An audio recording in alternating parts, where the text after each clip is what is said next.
કચ્છ, કાઠિયાવાડ, ગુજરાત એટલે સંતો ભક્તોની ભૂમિ. આ ભૂમિએ આપણને અનેક સંતો ભક્તોની ભેટ ધરી છે. કોઈ સંતે ભૂખ્યાને ભોજન કરાવી, તો કોઈ સંતે દીન દુખિયાની સેવા કરી, કોઈ સંતે ભજનો અને પદો રચીને માનવ સેવાનું મહાન કાર્ય કર્યું છે. એવા જ પરમ સંત મેપા ભગતને આજે આપણે વંદન કરીએ. વિરમગામ પંથકના કમીજળા ગામમાં ભરવાડ સંત મેપા ભગત અને તેમના ધર્મપત્ની મા મેઘાબાઈ રહે. સ્વભાવે દયાળુ અને સાધુ સંતો પ્રત્યે પ્રેમ ભાવ રાખવાવાળા.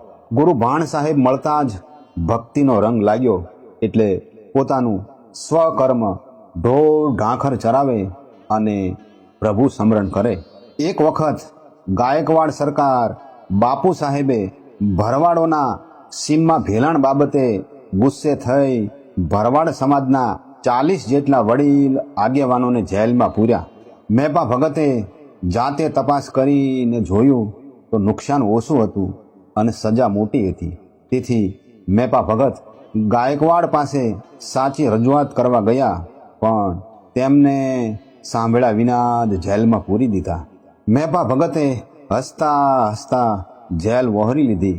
જેલમાં પણ બધાને ભજન ભક્તિ શીખવે, સમરણની રીત શીખવે અને ભગવાન પર ભરોસો રાખો એમ કહી ત્યાં જેલમાં જ ભજન મંડળી જમાવી.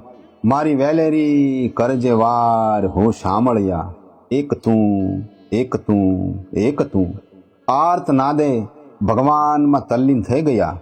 મેપા ભગત ગુરુ કૃપાથી સમાધિમાં લીન બની ગયા અને એ જ સમયે ગાયકવાડ બાપુ સાહેબને સ્વપ્નમાં મેપા ભગતની નમ્ર છતાં મક્કમ આકૃતિ નજર સામે તરવરવા લાગી અને તેમના પર પરમ કૃપાળુ પરમાત્માનો કોપ ઉતરશે એવો ભાસ થવા લાગ્યો.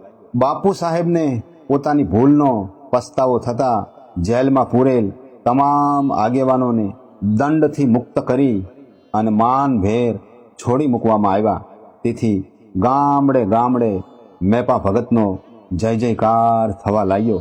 એક વખત ગુરુ ભાણ સાહેબ દ્વારકાની યાત્રાએ જવા સંત મંડળ અને પોતાની ઘોડી અને કૂતરી સાથે નીકળેલ. રસ્તામાં કમીજળા ગામ આવતા મેપા ભગત યાદ આવ્યા. મેપા ભગતે એક રાત ગુરુ ભાણ સાહેબને આગ્રહ કરીને રોક્યા. ભજન સત્સંગ થયા અને વધારે એક દિવસ રોકાઈ જવા વિનંતી કરી. ગુરુ ભાણ સાહેબે દ્વારકાથી વળતા આવીશ ત્યારે રોકાવાનું વચન આપ્યું. દ્વારકાની યાત્રા પૂર્ણ કરી ગુરુ ભાણ સાહેબ શેરખી જતા હતા. એવામાં કમીજળા મેપા ભગતને આપેલ વચન યાદ આવ્યું. માં મેઘાબાઈને સમાચાર મોકલાવ્યા કે ભાણ સાહેબ કમીજળામાં પધાર્યા છે અને મેપા ભગતને યાદ કરે છે. સમાચાર આપવા આવેલ ભાઈને માં મેઘાબાઈએ કહ્યું કે સાહેબ અમારા આંગણે ભલે પધારે, ભગત ઢોર ચરાવવા ગયા છે ને હમણાં આવશે. ગુરુ ભાણ સાહેબ રસ્તામાં આગળ વધી રહ્યા હતા ત્યારે દૂરથી મેપા ભગત દોડતા દોડતા આવી રહ્યા હતા. એણે તો હાંફતા હાંફતા હાથ પાડ્યો કે એ બાપુ, આઘા પાછા જાઓ તો તમને રામ દુહાય છે, મારે આંગણે આવવાનું આપનું વચન છે. ગુરુ ભાણ સાહેબે આ હાથને રામનો હાથ જાણી સમાધિ લેવાનો નિર્ણય કર્યો. મેપા ભગત તો સાહેબની વાત સાંભળી રડી પડ્યા.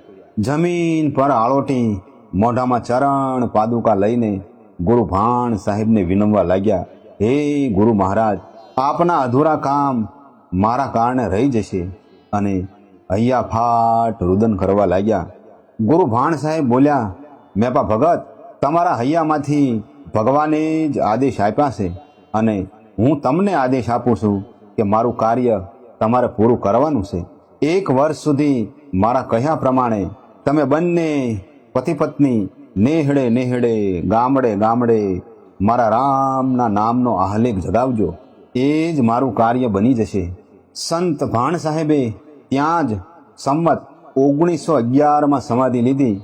સાથે તેમની ઘોડી અને કૂતરીએ પણ દેહ ત્યાગ કર્યો.